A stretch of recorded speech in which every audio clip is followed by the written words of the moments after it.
నమస్కారం. సాయిరాం. కీర్తిశేషులు పసుమర్తి కృష్ణమూర్తి గారి శత జయంతి ఉత్సవాలు జరుపుకోవటం ఎంతో సంతోషకరం.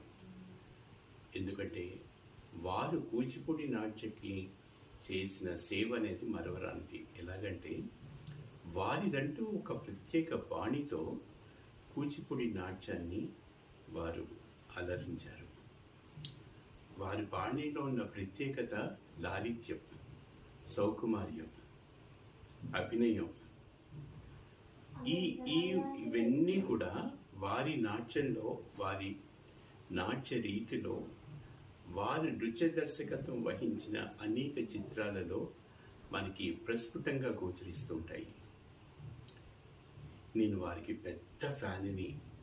ఎందుకంటే వారి బాణిని నేను చాలా వరకు నా నృత్య రూపకల్పనలో అనుకరిస్తారన్న విషయము నా వద్ద విద్య నేర్చిన విద్యార్థులకు అందరికీ తెలుసు. ఎందుకంటే ఏదైనా కొరియోగ్రఫీ చేసినప్పుడు ఇది పసుమర్తి కృష్ణమూర్తి గారి బాణి, ఇలా లాలిత్యంగా ఉంటుంది, ఏది హార్ష్గా ఉండదు. ఏ మూమెంట్ అయినా, ఏ స్టెప్ అయినా అది జాలువారుతూ ఉంటుంది. ఆ జాలువారే తత్వం ఉన్న నాట్య రీతి, ఆ అభినయంలో, చూపులలో ఉన్న సొగసు, ఇదంతా పసుమర్తి కృష్ణమూర్తి గారి సొంతం.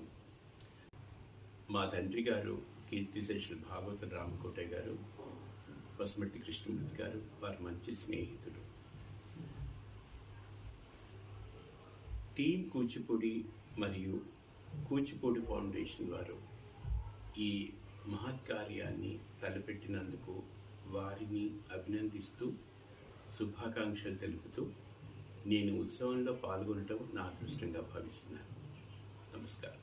అన్నట్టు మర్చిపోయాను, ఈ వేడుక భారతీయ విద్యాభవన్ బషీర్బాగ్లో ఈ నెల 11వ తారీఖున జరగబోతుంది. అందరూ తప్పకుండా విచ్చేయండి.